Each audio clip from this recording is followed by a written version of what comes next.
사도행전 17장 16절부터 21절까지 있는 말씀입니다. 같이 봉독하겠습니다. 시작. 바울이 아덴에서 그들을 기다리다가 그 성에 우상이 가득한 것을 보고 마음에 격분하여 회당에 쓰는 유대인과 경건한 사람들과 또 장터에 쓰는 날마다 만나는 사람들과 변론하니 어떤 에피쿠로스와 스토아 철학자들도 바울과 쟁론할세 어떤 사람은 이르되 이 말쟁이가 무슨 말을 하고자 하느냐 하고 어떤 사람은 이르되 이방 신들을 전하는 사람인가 보다 하니 이는 바울이 예수와 부활을 전하기 때문이라. 그를 붙들어 아레오바고로 가며 말하기를 네가 말하는 이 새로운 가르침이 무엇인지 우리가 알 수 있겠느냐? 네가 어떤 이상한 것을 우리의 귀에 들려주니 그 무슨 뜻인지 알고자 하노라하니 모든 아덴 사람과 거기서 나그네 된 외국인들이 가장 새로운 것을 말하고 듣는 것 외에는 달리 시간을 쓰지 않으니더라. 아멘. 오늘도 함께 은혜 받기를 원합니다. 인사하면서 앉으시기 바랍니다. 할렐루야. 감사합니다.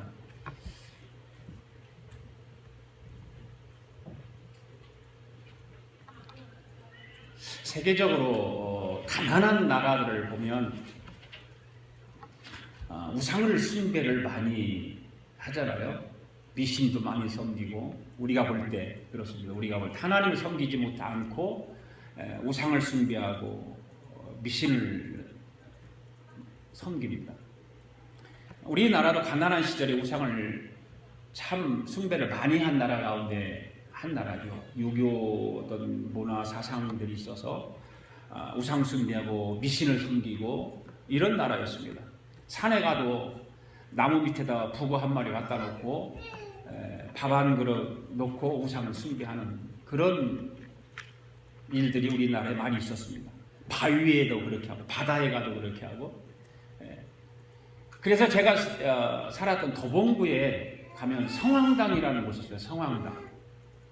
그 성황당은 옛날부터 그렇게 미신을 섬기는 그런 곳입니다. 그래서 어떤 그 성황당에도 길 가다 보면 나무 밑에다가 그리고 북어 한 마리 갖다 놓고 밥 한 그릇 이렇게 갖다 놓고 사람들이 거기다가 절을 하고 그렇게 하면 자기 이제 잘 될 것 같고 복을 받을 수 있을 것 같은 그런 마음이 있기 때문에 그런 일들을 하는 것입니다. 성경 민수기나 신명기를 읽어보면 가나안 땅을 향해 가는 이스라엘 백성들에게 하나님께서 많이 강조하신 말씀이 하나 있는데 그건 무슨 말씀이냐면 우상 숭배하지 말라는 말씀입니다. 우상 숭배하지 말라. 하나님이 그만큼 우상 숭배를 싫어하시고 우상 숭배하는 것을 미워했습니다. 그런데도 이스라엘 백성들은 어떻게 했습니까? 우상 숭배하다가 하나님으로부터 저주를 받아서 죽는 사람도 있었습니다. 여러분이 잘 아시다시피 전 세계를 들여다보아도 하나님을 섬기는 나라들을 대부분은 복을 받아서 잘 삽니다. 그러나 우상을 숭배하는 나라는 어떤 문화가 발달했을지는 모르지만 대부분은 못 삽니다. 그리고 가난합니다. 지난주에 공부를 했던 베레아 사람들은 신사적인 자세를 가지고 간절히 하나님의 말씀을 받고 성경을 진지하게 탐구하고 그래서 사도 바울이 베레아에서 사역을 할 동안에 좋은 일들이 있었죠. 좋은 열매가 있었고 그때 유대인들이 데살로니가에서 베레아까지 와가지고 소동을 일으켜서 형제들이 바울을 아덴으로 홀로 피신을 시킵니다. 같이 갔던 일행들은 거기에 두게 하고 바울만 피신시킵니다. 바울은 아직 자신의 순교 때가 아닌 줄 알고 그래서 혼자서 아덴으로 피신을 했고 그를 아덴까지 인도한 사람에게 뭔 말을 하냐면 자기 혼자 오고 자기 일행들 같이 오지 않았던 실라와 디모데를 속히 좀 데리고 와라. 그리고 자기 혼자 아덴에 이제 머물게 됩니다. 그런데 아덴을 둘러보면서 온 성을 이렇게 돌아다녀 보니까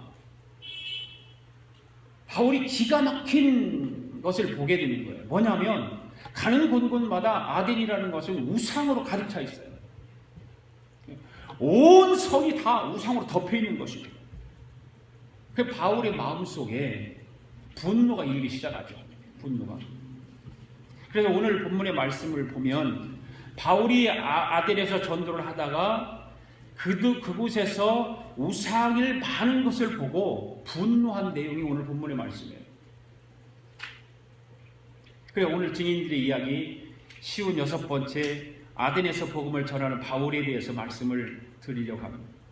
첫째로 아덴 사람들에게 우상이 가득한 것을 보고 바울이 분노하는 장면이 오늘 16절 17절에서 나옵니다. 16절 17절 말씀 우리 함께 같이 읽겠습니다. 읽습니다. 시작. 바울이 아덴에서 그들을 기다리다가 그 성에 우상이 가득한 것을 보고 마음에 격분하여 회당에서는 유대인과 경건한 사람들과 또 장터에서는 날마다 만나는 사람들과 변론하니. 자, 아덴에 도착한 바울은 실라와 디모데가 올 때까지 아덴의 도시 성을 여러 곳을 돌아다니면서 봅니다. 그래서 깜짝 놀라는 거예요. 왜 놀라요? 바울이 보니까 온 성에 우상으로 가득한 거예요. 그래서 깜짝 놀라는 것입니다. 도대체 이런 도시가 있나? 이런 성이 어디가 있나? 지금까지 바울이 아시아를 다녔고 유럽으로 건너와서 이렇게 복음을 전해 보았지만 아덴과 같은 이런 도시는 없었다는 거죠. 여러분, 아덴은 어디라고, 지금의 어디라고 그랬죠? 그리스. 네, 그리스죠. 지금은 그리스입니다. 헬라의 수도입니다. 그래서 아테네라고 그러죠. 아테네. 그곳이 뭐의 발상지죠? 아테네가 올림픽의 발상지가 아테네입니다. 그리고 헬라 철학의 도시, 철학의 도시. 유명한 소크라테스가 그곳 출신입니다. 철학과 문학과 예술에 있어서 당시 세계 문화도시입니다. 수많은 사람들이 그곳을 거쳐가면서 그곳 사람들의 철학과 예술의 감탄을 아끼지 않습니다. 그러나 사도 바울은 그들의 철학이나 학문이나 예술 앞에서 감탄하거나 매료되기보다는 온 세상에 우상이 가득한 것을 보고 마음이 답답하게 됐지만 분노가 일기 시작합니다. 세계에서 철학, 문학, 예술이 발달된 그런 도시가 우상으로 가득 찬 것을 보면서 격분하기 시작하는 거예요. 그리스 전체의 그런 우상들이 그 아테네라고 하는 곳에 밀집되어 있으니까 얼마나 우상이 많았던지 길에 다니는 사람들을 만나는 것보다 우상을 보는 것이 더 쉬웠대요. 그것이 더 많은 거예요. 사람 수보다. 여러분, 그 우상을 누가 만들었을까요?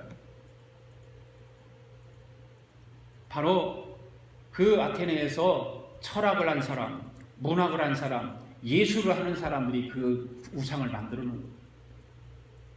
그들 나름대로 똑똑하고 잘 나간다고 하는 사람들이 그 우상을 만들어 놓고 우상을 섬겼던 것입니다. 여러분, 한마디로 아덴 사람들의 마음속에는 철학적인 개념으로 가득 차 있는 거예요. 모든 사람들을 모두가 철학적인 눈을 가지고 철학적인 마음을 가지고 대하고 보는 것입니다. 그렇기 때문에 한 인생을 논할 때에도 하나님의 어떤 섭리적 입장으로 보는 것이 아니라 숙명적이고 운명적인 철학으로 풀어가는 거예요. 불쌍한 거죠.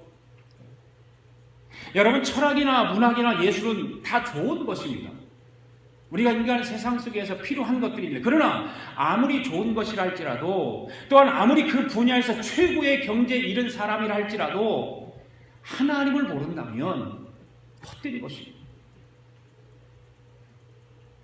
하나님을 모르면 온 도시를 우상의 도시로 만들게 되는 것입니다. 하나님을 모르면 가정도 우상을 섬기는 가정으로 만들게 되는 것입니다. 하나님을 모르면 온 나라를 우상을 섬기는 나라로 만들어가는 것입니다.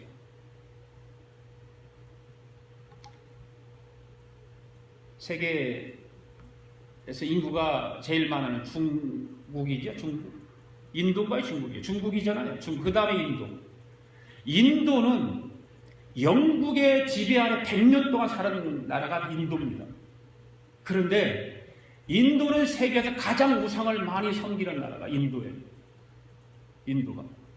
세상에 기독교 국가였던 영국이 100년 동안 지배를 했다니까. 그런데도 그것이 변하지 않고 그냥 우상으로 만들어. 우상이 자그마치 몇 개나 되느냐? 3억 3천 개예요. 3억 3천 개. 인도야말로 거리마다 골목마다 가정마다 사람들마다 이상한 우상들로 가득 차 있는 나라가 인도입니다. 그러니까 오늘 영국이 100년 동안 지배를 했지만 오늘날까지 인도에서는 복음의 꽃이 피지를 못하고 있는 거예요. 또 우리나라하고 가까이 있는 나라 일본이 그래요. 일본은 복음을 마음대로 전할 수 있는 자유가 주어진 나라인데도 불구하고 복음이 못 들어가고 있는 거예요. 못 들어가는 것이 아니라 아주 적은 사람들의 크리스찬들밖에 없어요. 제가 20년, 25년 전에 일본을 가서 보니까 오사카를 갔다 왔는데 오사카를 가보니까 십자가가 없어요. 십자가. 일본. 보이지가 않아요. 어쩌다 보이면 그냥 자그마하게 보이고 십자가 있어서 교회를 한인 교회라도 들어가 보면 우리 교인 수밖에 안 돼요. 그런 교회들이 많이 있고 물론 큰 교회도 있겠죠. 그런데 일본을 가보니까 그때 정초에 갔었는데 일본 사람들은 우상을 누가 제일 많이 섬기는가를 자랑을 해요. 자랑하고 다니거든요. 그래서 온갖 잡신을 다 섬기고 다녀요. 그래서 청초가 되면 차 반바 있잖아. 앞에다가 반바에다가 자기가 섬기는 우상의 모형을 다 달고 다녀요. 뺑 차를 뺑 눌러서 해가지고 누가 더 많이 우상을 섬기는가. 별난 우상들이 가득 찬 나라가 일본입니다. 여러분, 하나님을 아는 것이 지식의 근본이라고 그랬어요. 아멘. 하나님을 아는 것이 지식의 근본이다. 하나님을 경외하는 것이 사람의 본분이다 그랬어요. 이렇게 하나님을 알지 못하고 경외하지 못하는 사람들은 세상 문학이라든지 문화라든지 예술의 모든 것이 다 헛되다는 거다. 오늘 저와 여러분들은 세상의 철학이나 문학을 공부하지 않고 뛰어난 예술가가 아니라 할지라도 하나님을 알고 예수 그리스도를 구세주로 믿는 사람들로서 지혜롭고 복 있는 사람인 줄로 믿습니다. 사도 바울은 아덴을 돌아다니면서 우상이 가득한 것을 보면서 영적인 분노를 느낍니다. 그래서 격분한 거예요. 죄에 대한 분노, 우상에 대한 분노, 사탄에 대한 분노. 여러분, 이런 거룩한 분노를 느껴본 적 있습니까? 죄를 보고 분노해보고 우상을 보고 분노해보고 그 다음에 사탄의 역사를 보고 분노해본 적 있습니까?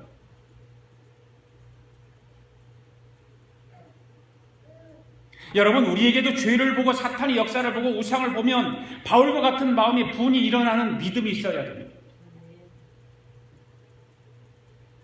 우리는 쓸데없는데 분노를 잘합니다. 진짜 분노해야 할 것을 분노하지 못하고 쓸데없는 것에 분노합니다. 여러분 안에 있는 죄에 대해서 분노해 본 적 있습니까? 여러분의 삶의 마귀 역사에 대해서 분을 내본 적 있습니까? 정말 그것 때문에 가슴 쳐본 적이 있습니까?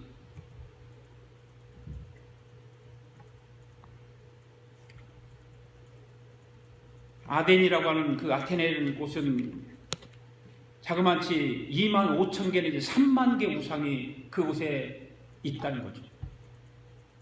그래서 바울은 우상을 보면서 영적인 분노를 안 느낄 수가 없는 거예요. 죄를 보면서 영적인 분노를 느꼈어요. 자동적으로 느끼는 것입니다. 여러분, 왜 이 땅에 죄가 없어지지 않을까? 그것은 죄를 보면서도 사탄의 역사를 보면서도 태연하게 신앙생활을 하기 때문에 그래요. 그거에 대한 분노가 없어요. 격분하는 것이 없어요. 적당하게 과학의 어떤 한 현상으로 보는 것입니다. 문화의 한 현상으로 그것을 해석하고 넘어가기 때문에 그렇습니다. 아, 이것은 하나의 문화야. 이것은 하나의 어떤 과학적인 현상이야 라고 그냥 치우쳐버리고 지나가는 것입니다. 사탄은 여러분 그것을 이용한다는 사실을 기억하시기 바랍니다. 마귀가 그것을 통해서 들어오는 것입니다. 교회를 다니는 사람들 가운데도 많은 사람들이 종교와 신앙은 자유다라고 말하는 사람이 있습니다.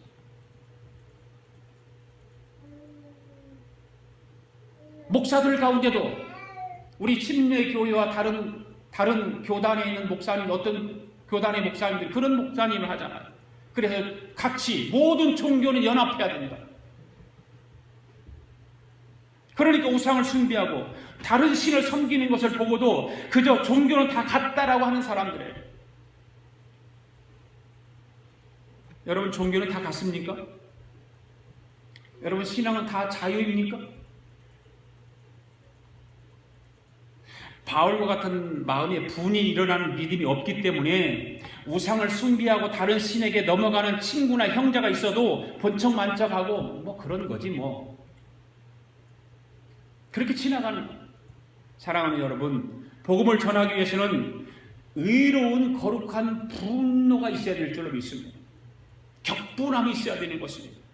복음을 위해서 예수 그리스도께서 우리를 구원해 주신 그 십자가의 그 복음 때문에 우리는 격분할 줄도 알아야 되는 것입니다. 그래서 죽어가는 사람들에게 복음을 증거하여 멸망하기 일로 달려가는 그들을 구원해내야 될 줄로 믿습니다.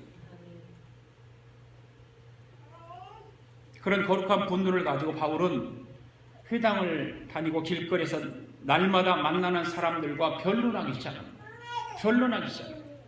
그거를 보고 격분함을 느끼기 때문에 변론하지 않을 수가 없습니다. 그 변론의 내용은 무엇입니까? 우상 숭배는 잘못된 것이라는 거죠. 그리고 우리의 죄를 인해서 십자가에 죽으시고 부활하신 예수 그리스도를 믿어야 구원받는다라고 하는 것을 가지고 변론하는 것입니다.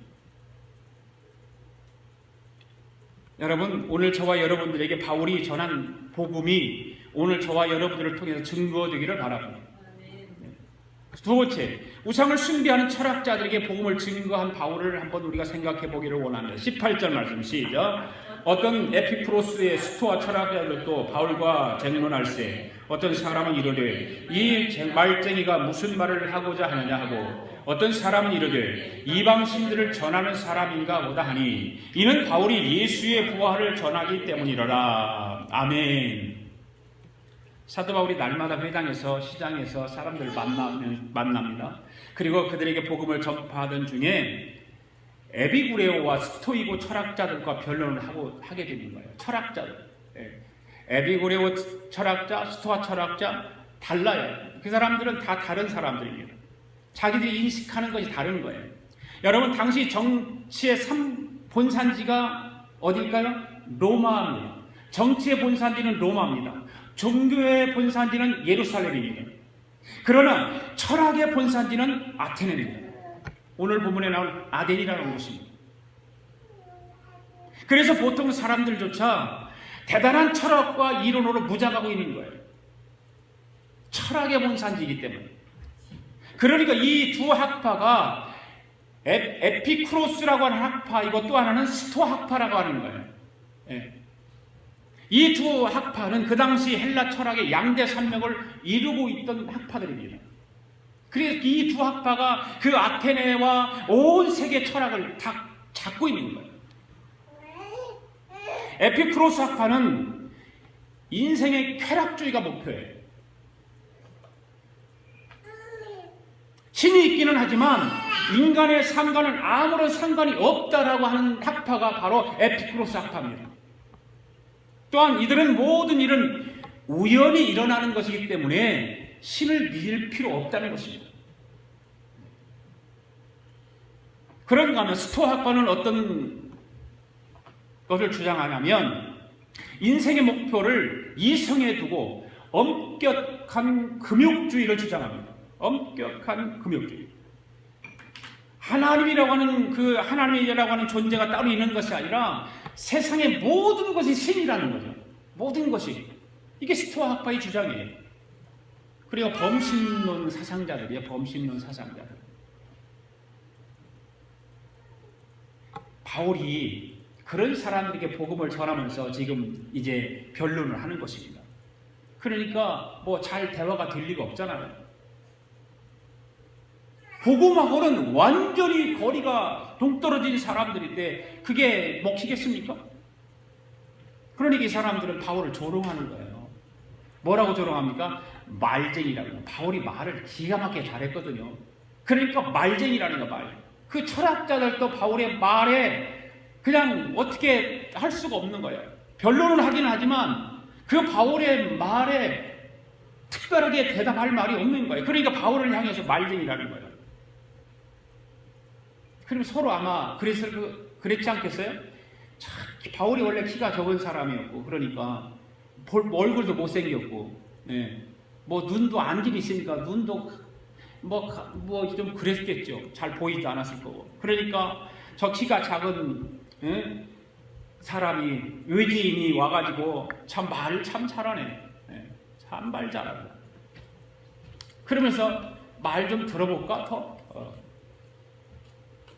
그러면서 회당에서 바울이 이제 복음을 전할 때 이 사람들 어떻게 했겠어요? 팔짱 너 좀 해봐라. 뭐 무슨 말 하나 들어보자. 말쟁이 한번 말 좀 해봐라. 그리고 다리 꼬고 앉아가지고 들었겠죠. 뻔한 거 아니에요. 여러분, 전도하기 가장 힘든 사람들이 어떤 사람인가? 철학자들입니다. 그리고 지식이 박사학위 가진 사람들 거의 다 그렇습니다. 전도하기 힘듭니다.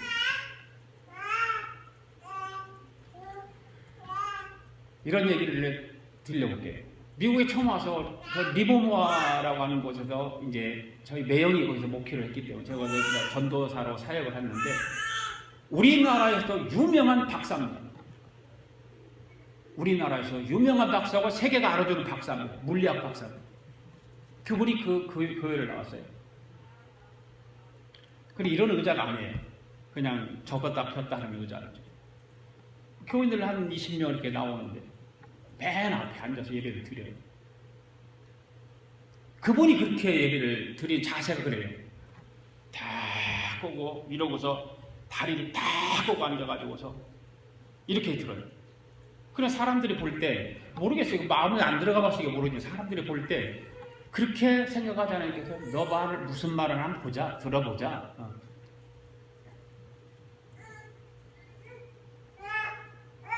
그런 사람들이 있더라고요. 그래 전도하기 가장 힘든 사람들이 바로 그런 사람들입니다. 그들은 신의 존재를 인정을 하면서도 그렇게 믿을 필요를 느끼지 않기 때문에 그런 거거든요. 그래서 날마다 복음을 전하는 바울에게 이 아테네에 있는 사람들이 말쟁이라 이런 철학자들이 그렇게 말을 합니다. 그러니까 말을 잘해서 약을 파는 약장수와 같은 사람을 여긴 거예요. 여러분, 아덴 사람들이 복음을 쉽게 받아들이지 못한 이유는 그들의 머릿속에 지배하고 있는 지식입니다. 지식. 그 지식이 있는 사람들이 그래요. 지식은 좋은 거예요. 나쁜 거 아니에요. 그러나 하나님 앞에 있는 그런 지식은 지식이 아니래요. 하나님보다 지식을 앞세우는 사람은 그 지식이 아니라는 거죠. 반대말로 그거는 하나님을 앞세우는 지식이 아니라 하나님을 앞세우는 지식을 가지고 있지 못하는 사람들은 무식한 사람이에요. 무식한 사람. 지식 똑똑한 사람이 아니라는 거죠. 왜냐하면 하나님이 천지를 창조하셨다는 사실을 부인하는 지식, 예수 그리스도의 십자가의 그 능력을 부인하는 지식. 우리가 믿는 하나님은 우리가 그러잖아요. 전지전능하신 하나님이다. 이 전능하신 하나님이라고 하는 무슨 말입니까? 무엇이든지 하시는 하나님. 없는 것이 없는 하나님. 어느 곳에도 계시는 하나님. 무엇이든지 하시고 무엇이든지 아시는 하나님. 바로 그런 하나님. 그걸 전지전능이라고 우리는 이야기합니다. 여러분, 사람의 지식은 하나님을 초월할 수 없습니다. 아멘. 하나님을 초월할 수 없습니다. 우리 인간은 하나님이 지으신 피조물이기 때문에 그런 거지. 피조물로 지음받은 인간이 하나님보다 더 우월할 수 있다? 아니죠. 착각인 거죠. 그렇기 때문에 하나님보다 앞세우는 지식은 어리석은 자일 뿐만 아니라 교만한 사람입니다. 그러므로 우리는 하나님 앞에서 모든 지식을 내려놔야 합니다. 아멘. 그의 말씀 앞에서 낮아지고 겸손해야 하는 것입니다. 그럴 때 은혜가 되는 거예요. 그럴 때 말씀의 은혜가 되고 예배의 은혜가 되는 것입니다. 여기서 우리가 또 한 가지 알 수 있는 것은 복음이라고 하는 것은 세상의 철학과 종교를 전혀 달리한다는 것을 우리는 알아요. 많은 종교들은 자기들과 예수교가 비슷해지기를 바라고 있잖아요. 아까도 말씀드렸지만 거기에도 구원이고 여기도 구원이고 우리 모두에 구원이 있다라고 말하는 사람들이. 그러면서 뭐라고 하냐? 좀 선을 행하면서 우리 함께 선한 이야기하고 도덕적인 이야기 하자는 거예요. 복음은 싹 빼놓고 세상에 돌아가는 윤리 도덕을 잘 지키자는 얘기예요.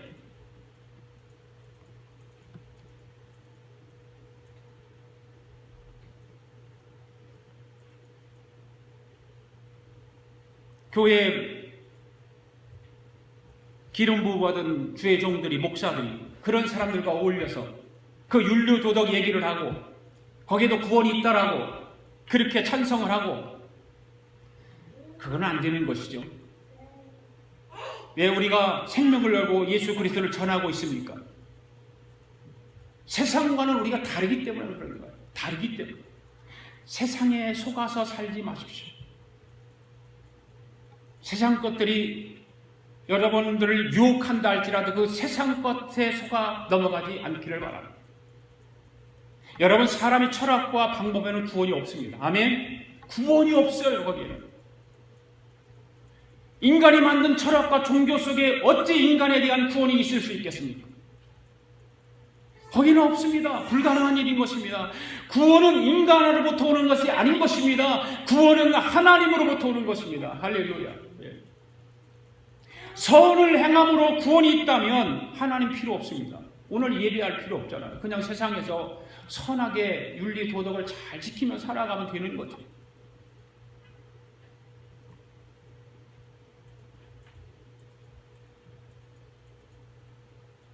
선을 행한다고 거기에 구원이 있는 것이 아닙니다. 사랑하는 교우 여러분, 구원은 오직 예수 그리스도를 믿는 믿음으로 얻어지는 줄로 믿습니다. 세 번째, 바울이 전한 복음에 대한 철학자들의 반응을 한번 살펴보겠습니다. 19절 20절 읽습니다. 시작. 그를 붙들어 아레오바고로 가며 말하기를, 네가 말하는 이 새로운 가르침이 무엇인지 우리가 말할 수 있겠느냐? 네가 어떤 이상한 것을 우리 귀에 들려주니 그 무슨 뜻인지 알고자 하노라 하니. 아멘. 바울이 계속해서 예수 그리스도를 전하고 몸의 부활을 전하니까 그 헬라의 두 철학자들이, 두 산맥을 이룰 그 철학자의 바울을 붙잡고 가지고 어디로 가냐면 아레오바고라고 하는 법정으로 가는 것입니다. 그곳은 사람들이 도덕적인 문제나 종교적인 문제 때문에 어떤 일이 생겼을 때에 그 이야기를 듣고 판결을 하나 내는 곳이 바로 아레오바고라고 하는 법정입니다. 그래서 아테네 철학자들은 바울이 전하는 그 예수 그리스도의 몸의 부활에 대해서 궁금한 거예요. 사실은요. 자기들이 철학을 주장하고 자기들이 어떤 학문을 주장을 하지만 바울이 강력하게 분노하면서 전하니까 들어보기를 원하는 거예요. 들어보기를. 도대체 저 말쟁이가 전하는 그 복음이 무슨 뜻일까? 우리가 다 깨달을 수는 없지만 어디 다시 한번 자세하게 알아봐야 되겠다고 생각을 하고 바울을 끌고 공식적인 재판장인 아레오바고로 끌고 갈 것입니다. 그런데 그곳에서 판결을 받기를 원하는 거예요. 그런데 이 철학자들이 생각하기는 바울이 설마 그 아레오바고라고 하는 법정까지 가서 복음을 전할까? 그런 생각을 한 거죠. 거기 가시면 그렇게 못하겠지. 할 수 없을 거야.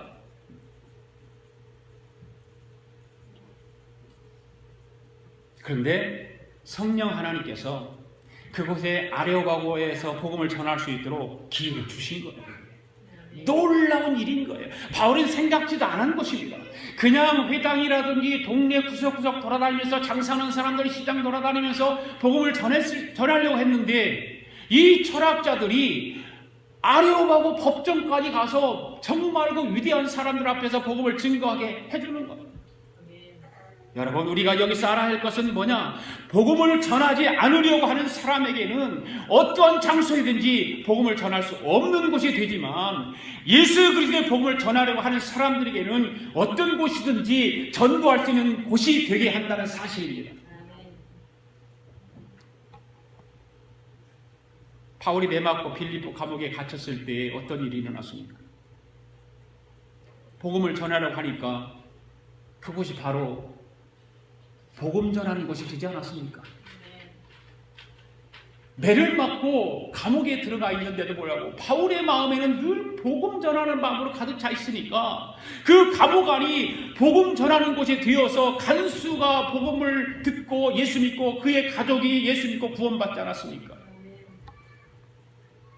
그러니까 복음을 전하려고 하는 애씀이 있으니까 성령 하나님께서 바울을 통해서 아레오바고에 세워주시고 그곳에서 복음을 전하게 해주신 것입니다. 할렐루야. 네. 오늘 여러분들이 처한 모든 환경과 장소가 예수 그리스도의 복음을 전하는 장소가 될 수 있기를 바랍니다.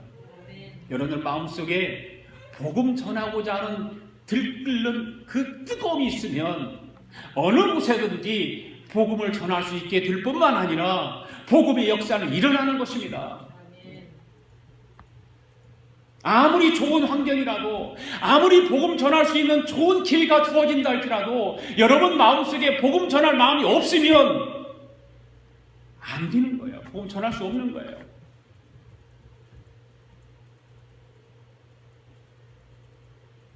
바울이 바로 그랬어요. 늘 복음 전하는 마음으로 뜨거워 있으니까 감옥에 들어가도 복음을 전하고 법정 앞에서도 복음을 전하고 그 험난한 철학자들 앞에서도 논쟁을 하면서 격분해가면서 복음을 전했던 바울을 보면 바울 복음을 전하고자 하는 열정과 뜨거움이 있으면 어느 곳에 있든지 성령께서 역사하시는 줄 믿습니다. 21절 마지막 읽습니다. 시작. 모든 아덴 사람과 거기서 나그네 된 외국인들이 가장 새로운 것을 말하고 듣는 것 위에는 달리 시간을 쓰리야 하느니라. 아멘.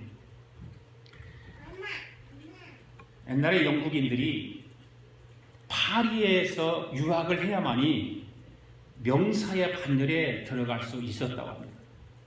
영국 사람들도 파리가 그만큼 유명한 곳이었고 그 파리에서 공부를 해야